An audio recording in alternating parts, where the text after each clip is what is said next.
A powerful storm system will be coming to the United States over the next few days, and this is going to bring a lot of problems, including a significant risk of severe weather, which begins today and runs all the way through Wednesday, with damaging winds, large hail, and tornadoes being a possibility. And this storm system will also bring heavy snowfall that could lead to winter storm conditions in parts of the Midwest. So in today's forecast, we're going to break down exactly what you need to know about the weather that'll be impacting the United States over the next 7 days. And it'll begin with what's happening across the country today, which things are already starting to ramp up back over in the southern plains. We do have a storm system that is over New Mexico right now that is going to bring a conditional risk for a tornado or two, in addition to damaging winds later today as this moves into Texas and as well as Oklahoma. We'll talk more about that here in just a moment. Back over on the East Coast, things are relatively quiet for the time being, but wait until Tuesday and Wednesday. It is going to get very active back over on the East Coast as a powerful storm system will be moving into the United States. And then back over on the West Coast,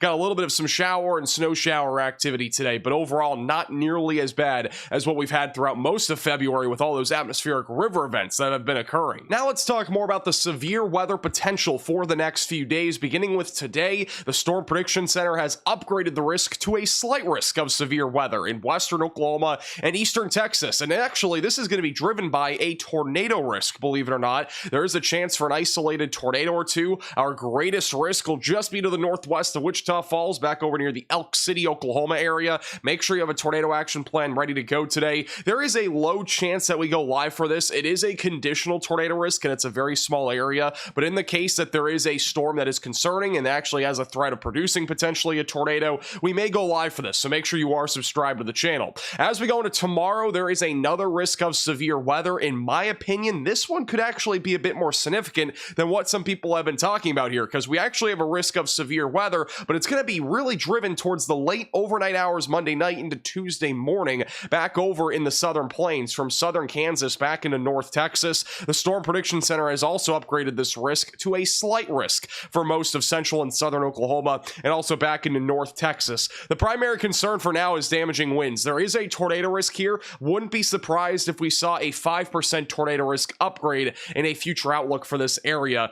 Main reason why is because there's actually going to be a lot of wind shear in this area as we go into early Tuesday morning. The biggest thing is the storm mode, and also when these storms fire off is going to just be so late at night, the instability is going to be limited. So there are some problems with this setup, but it is definitely a setup that I would be watching for closely. Wouldn't even rule out that we have a live stream early Tuesday morning if something really gets going there in the central and southern plains. As we go into Tuesday, this is the most significant day for severe weather. We think it's going to be across areas mainly in the Mississippi River Valley, and the Storm Prediction Center has continued to move around that enhanced risk of severe weather. It was originally further to the north, and now it's even more condensed across Arkansas, Mississippi, and as well as Louisiana. This is where we anticipate the greatest risk for damaging winds and as well as tornadoes. Here's the thing though, this has obviously not been a slam dunk forecast, even though we have a lot of wind shear. The instability and as well as the moisture pull out of the Gulf have actually not been nearly as significant in the last couple of computer model runs, which continues to lower the confidence on how significant this severe weather event will be. Now, I think no matter what, we're talking about a significant day of severe weather, but the odds of us hitting the ceiling of this severe weather event do look a lot lower, which basically means a high risk of severe weather. I do think that was actually in play, by the way, if all of this started to line up only a few days ago, but obviously the models have downtrended a lot since then when it comes to instability and moisture, which are a big key in this particular severe weather event. Another thing I want to point out, the risk of severe weather goes far to the north, up to Kansas City. Generally speaking, though, the moisture and as well as the instability is not expected to be enough back over in central Illinois or Indiana for any significant risk of severe weather, or even really any risk of severe weather at all. So some good news back up there, but we are anticipating damaging winds to be the main concern across most of the lower Mississippi River Valley, and also the potential for tornadoes. I still think strong tornadoes are in play. We just got to see what happens here over the next 24 hours once we start to get some of that short-term computer model guidance coming in. And then once we go into Wednesday, this will be our final stretch of severe weather over the next 4 days, with damaging winds, hail, and a couple tornadoes being possible from about Florida and Georgia back into New Jersey. This is primarily going to be a threat during the late morning into the early to mid-afternoon hours, so just make sure you have a tornado action plan in place and multiple ways to receive warnings. I do not anticipate, though, Wednesday to be nearly as significant as what we'll be talking about late Monday into Tuesday. This severe weather setup is quite significant for being in early March. There's going to be a lot of instability out there, and one of the biggest changes to the forecast over the last last 24 hours is that a lot of the instability is actually going to end up falling late Monday night into early Tuesday morning, which is why I think there's a chance that our more significant risk of severe weather actually takes place earlier in the day on Tuesday rather than even going into Tuesday afternoon and evening. Now, I'm not saying Tuesday afternoon and evening won't be significant. I just think there's a chance that we still see significant severe weather even during Tuesday morning back over in Oklahoma and Texas, where there will be enough instability. But I think more than anything, we're talking about a line of thunderstorms, which will promote more of a wind risk with maybe some embedded tornadoes as that wind shear increases as that storm system moves over the Rocky Mountains Tuesday morning.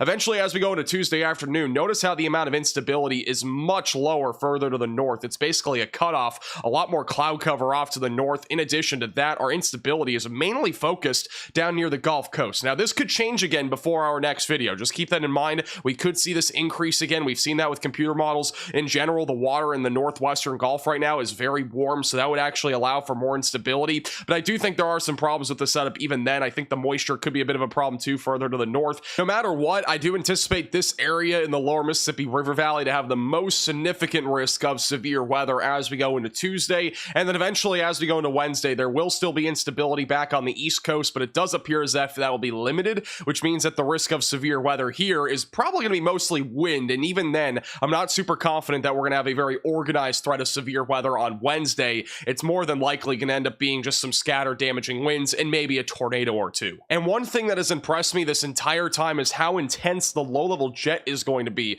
This is what it looks like Tuesday morning. Notice how strong our southwesterly flow will be across the southern plains, which means if any discrete cells were to fire off Tuesday morning, which is, by the way, a low chance, we'd have a very favorable environment for tornadoes, in addition to the ample amount of instability that we'll have. And then eventually, as we go into Tuesday afternoon and evening, it's even more intense back over in Arkansas, Mississippi, Tennessee, and Louisiana, meaning basically any discrete or semi-discrete supercells that form will have a pretty good chance at least rotating. If not, they could easily drop a tornado. The question really remains, though, is if we will actually see that many discrete supercells, or if this will remain a bit more of a linear line of thunderstorms. And if this remains more linear, it's similar to what we just saw a couple weeks ago back over in Tennessee and even Mississippi and Alabama, this will likely end up being more of a damaging wind risk with some embedded tornadoes in a line of thunderstorms. Now let's talk more about the severe weather timing and the tornado risk as we go into tomorrow through Wednesday. This is what it looks like tomorrow night. I do want to point out that these are very high significant tornado parameter values.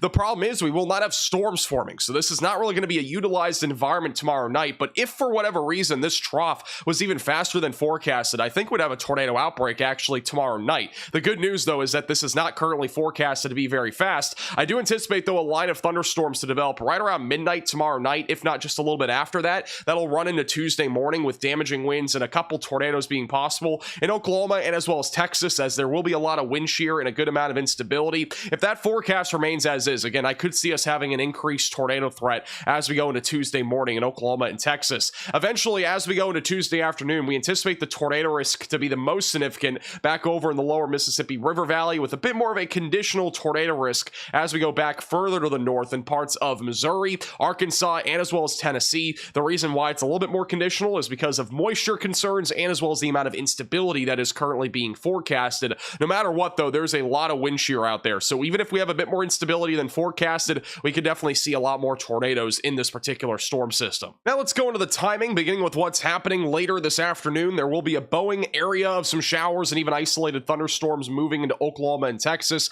Right behind that will be a couple of isolated cells that'll try to fire up later this afternoon. Peak threat will be right around 2 to 6 o'clock. Any storms that fire off in that little area in southwestern Oklahoma could produce an isolated tornado, in addition to damaging winds before most of that fizzles out into tomorrow morning. Once we go into tomorrow night, we are anticipating a line of thunderstorms to fire off. This is probably not going to happen until after midnight, though, so really early Tuesday morning across Oklahoma and Texas. I anticipate the main concern again to be damaging winds. Isolated tornado risk could take place, and honestly, wouldn't be surprised if we even had a couple of discrete cells try to fire off out in front of that line of thunderstorms as we go into early Tuesday morning. And if that does end up happening, we're talking about a more significant risk of severe weather Tuesday morning. So we'll keep you posted with the latest on that. We're gonna have another video tomorrow morning talking all about this, so make sure you are subscribed to the channel. And then once we go into Tuesday afternoon, that risk of severe weather will be moving into Arkansas and as well as back over into Louisiana. This is what it looks like on a more widespread view here. So notice how we have a line of thunderstorms in Missouri, Arkansas, and as well as Louisiana at right around lunchtime on Tuesday.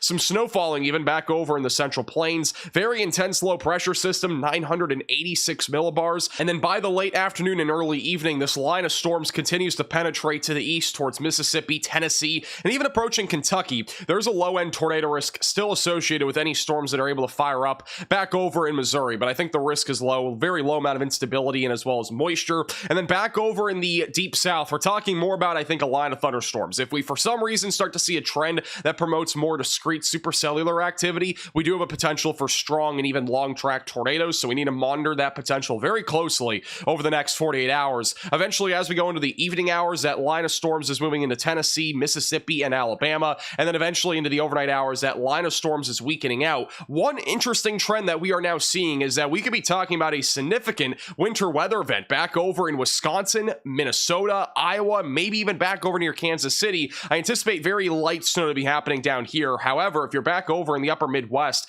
blizzard conditions are very well in play with a 983 millibar low pressure system. This is one of the most powerful low pressure systems that you will ever see in the month of March in the United States. Blizzard conditions definitely a possibility. And then eventually, as we go into Wednesday, this continues to move east. A little bit of snow still remaining in Michigan and as well as the upper Michigan Peninsula. And then eventually, as we go into Thursday, this will be moving into the northeast with a little bit of snowfall. And then our next storm system will likely not fall until at least next weekend, which will probably be some sort of Gulf Coast storm system that'll be more confined towards a shower and storm threat once again. So a good amount of snowfall is going to be coming out of the storm system. I do anticipate at least a few areas to pick up over 6 inches of snowfall, which would lead to blizzard conditions with how strong the winds will be on the backside of the low pressure system. Many areas like the upper Michigan Peninsula, Wisconsin, Minnesota, even Iowa have a chance of picking up over 6 inches of snowfall. We'll go more into detail in our next video, talking more about exactly how much snowfall you can expect in these areas. And as always, thank you all so much for watching today's video. If you are new to the channel, make sure to subscribe down below.